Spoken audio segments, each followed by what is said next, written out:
They say real men don't talk. I say they just haven't been asked the right questions. This ain't about trends. It's about truth, about faith that don't fold, love that costs something, and manhood that still means something. I'm not here to argue. I'm here to build.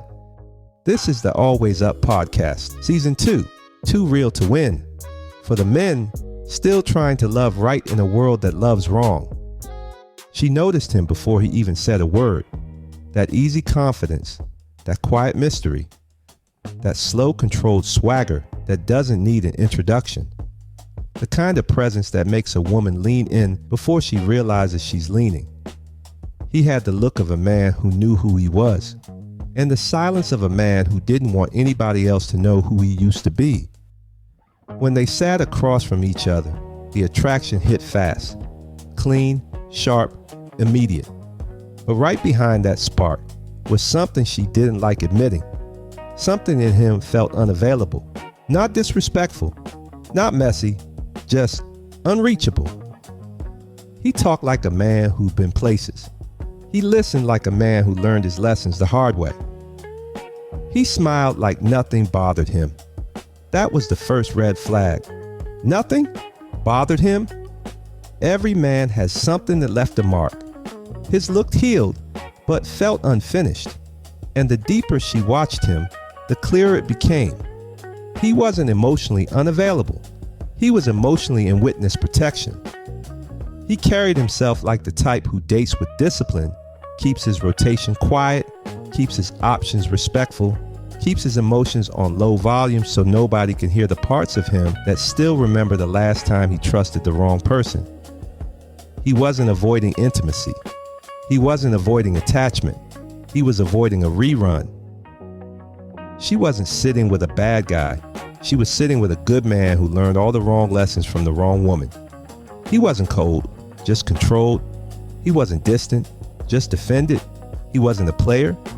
He was a hurt man with coping habits that look like confidence and boundaries that feel like rejection. And whether he realized it or not, modern dating taught him something dangerous.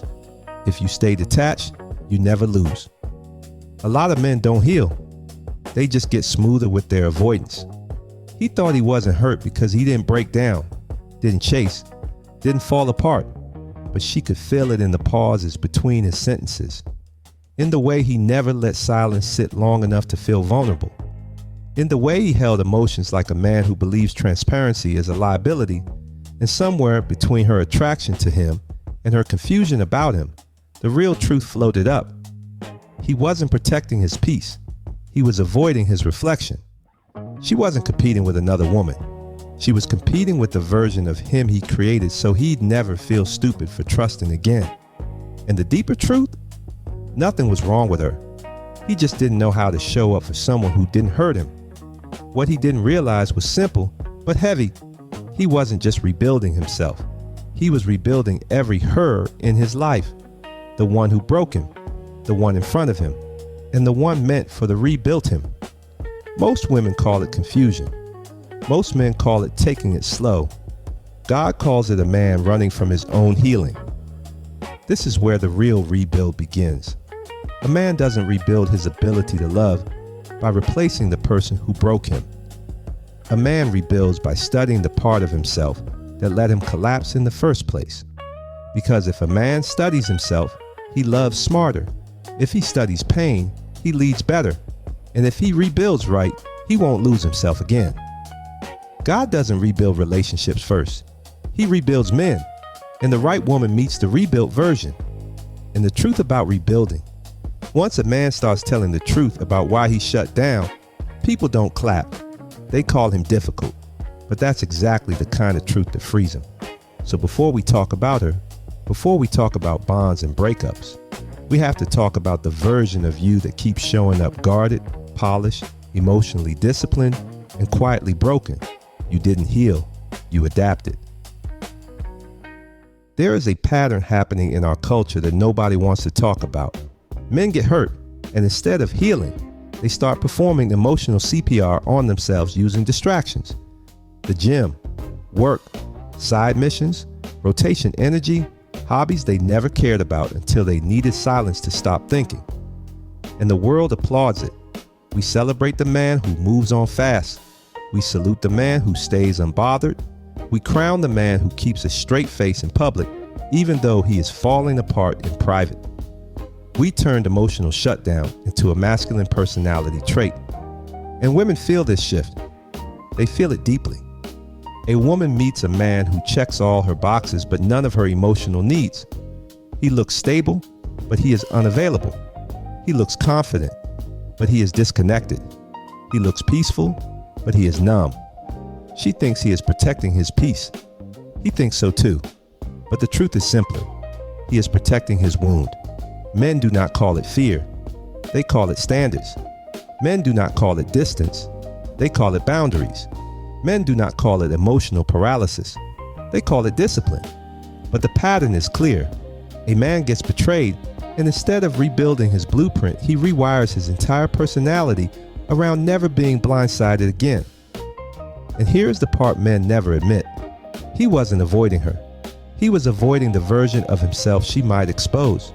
Because when a good woman comes into your life, she does not only reveal what is strong in you, she reveals what is still broken.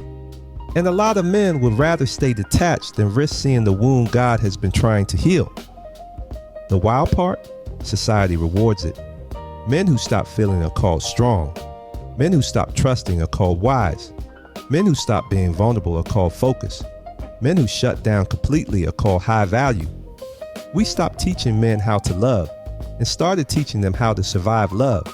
So the next woman, the one in front of him, the one meant for him, or the one being rebuilt inside him, ends up trying to connect with a man whose heart is on silent mode and whose trust is on vacation.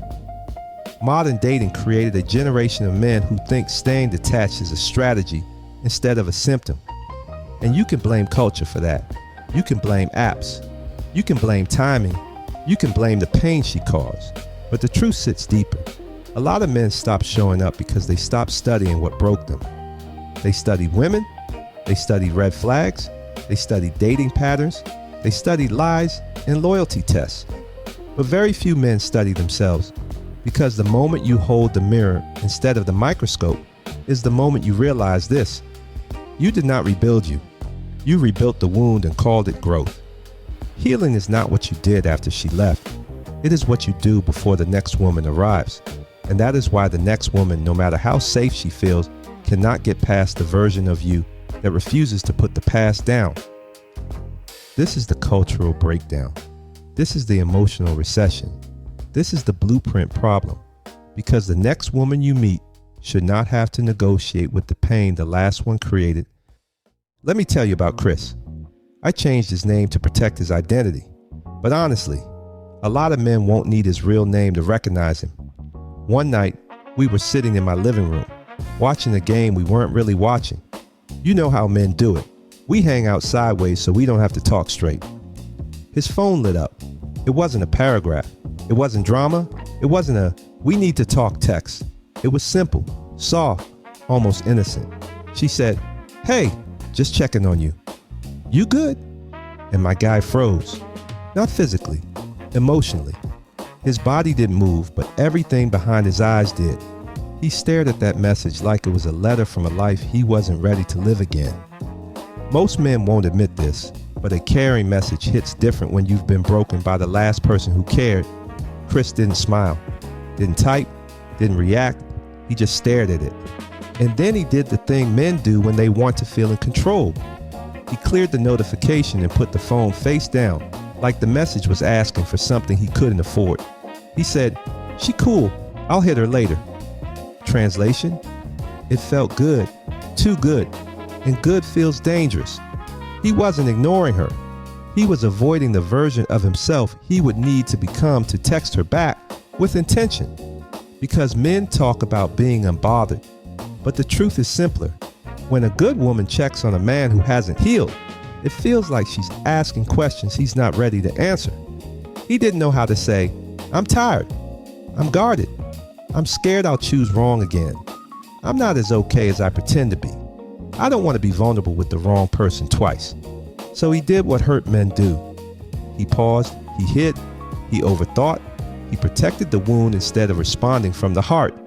Most women think men ignore messages because they're not interested. Sometimes that's true, but sometimes he wants her more than he wants to admit. And that's the problem. He wasn't scared of her. He was scared of who he'd have to be if she was real. And in that moment, watching him tap his thumb against the side of his phone, I realized something. It wasn't that he didn't know how to love. It's that he didn't know how to begin again without feeling like he was walking back into a house that once burned him. We think men get quiet when they're done, but men get quiet when they're afraid their heart is about to get involved. That one text didn't expose his feelings. It exposed his fear, and fear is the one thing a man will die denying. That's the thing about rebuilding. Sometimes the blueprint isn't broken. The builder is just scared to pick up the tools again.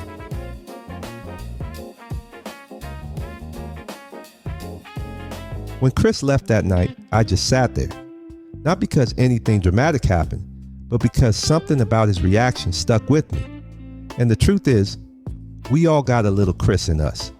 Every man has a moment when one simple message feels heavier than his past. Not because the woman is a threat, because hope is. Hope exposes everything you've been patching over, everything you've been avoiding, everything you thought you hid well. And watching Chris freeze like that, it made something click. Men don't shut down because we don't care.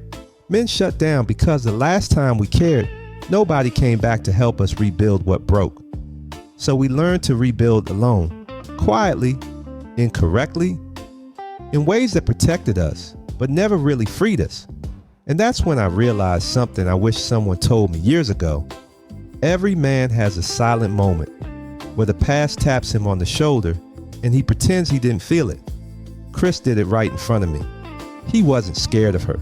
He was scared of who he'd have to become if she turned out to be real. Because real requires presence, and presence requires honesty. And honesty requires dropping the performance he spent years perfecting. Let me be real. He held that phone like the message had a trigger on it. That wasn't fear of a woman. That was fear of healing. Because healing means you have to retire the version of you that kept you safe. And most men are more loyal to the identity that protected them than the future that could grow them. So, as I sat there, I thought about the versions of me that would have reacted the same way. The version that hid behind ambition. The version that stayed busy on purpose. The version that pretended he didn't feel anything because feeling meant slowing down long enough to admit something hurt. Here's the quiet truth I landed on. A man does not rebuild when he finds a good woman. A man rebuilds when he finally stops negotiating with his fear. And when a man finally stops running from himself, everything he thought he lost starts coming back to him. Every man hits a moment where the truth stops being something you look at and becomes something you move with. That's the shift. And it doesn't happen when life falls apart. It happens when you finally admit you've been walking around with the pieces in your pocket, pretending they weren't heavy. See, Chris wasn't a warning. Chris was a reminder that every man has a point where his past tries to speak for him, where an old version of himself tries to answer a message meant for the man he is becoming. That's where the reset starts. Not when you change your routine, not when you hit the gym harder, not when you tell yourself you're working on you. The reset happens when you stop reacting like the man who was hurt and start responding like the man who learned from it. You can look solid all day, but if your heart still jumps, the strength was just for show. You can be disciplined, but if you're still avoiding the truth, it's just avoidance with a better schedule. You can say you're focused, but if your silence is fear wearing cologne, you're not focused, you're hiding. The reset is simple. It's when you decide you're done letting old pain control new possibilities. It's when you decide that your fear will not negotiate the next version of you. And here's the part most men never reach. You are not rebuilding to impress a woman. You are rebuilding to stop disappointing yourself. Once that lands, everything shifts quietly. No announcement, no performance, no big "I'm healing" speech. Just a man who finally says, "I'm not running from myself anymore." At some point, a man has to stop healing around his fear and start healing past it. She saw him again. Not planned, not expected. Just one of those moments life sets up to see if you notice the change. And she did. He didn't move the same, didn't rush his words, didn't perform, didn't hide behind calm. There was a steadiness in him she used to pray he'd find, not for her, but for himself. The man she met before carried hesitation in his eyes. This one carried clarity. Before, his silence felt like distance. Now it felt like peace. Before, he braced for every conversation. Now he stepped into them without flinching. He wasn't perfect. He wasn't polished, but he was present. And that's all she ever wanted for him. Not to be hers, but to be whole. She didn't interrupt his night, didn't walk over, didn't try to revisit what they both outgrew. She just watched a man who once lived behind his fear finally walk like he wasn't carrying it anymore. And in that small moment, she understood something simple and honest. Rebuilding doesn't always bring two people back together. Sometimes it brings a man back to the version of himself he was supposed to be in the first place. And that's enough. But here's the part nobody talks about. When a man finally becomes whole, the world doesn't clap. It adjusts. People who liked him broken get uncomfortable. People who benefited from his silence start testing his boundaries. People who met the old him struggle to recognize the new one. Healing makes you better. Being real makes life louder. And that's the next conversation. Episode 22. Too Real to Win. If that title stings a little, good. It means you're ready for it. Thanks for listening. If this episode hit home, share it with somebody who needs to hear it. This season, Too Real to Win, is for the men still trying to love right in a world that loves wrong. No clout, no gimmicks, just truth. I'm Brian B. Turner, and this is the Always Up podcast. Until next time, stay focused, stay faithful, and always up.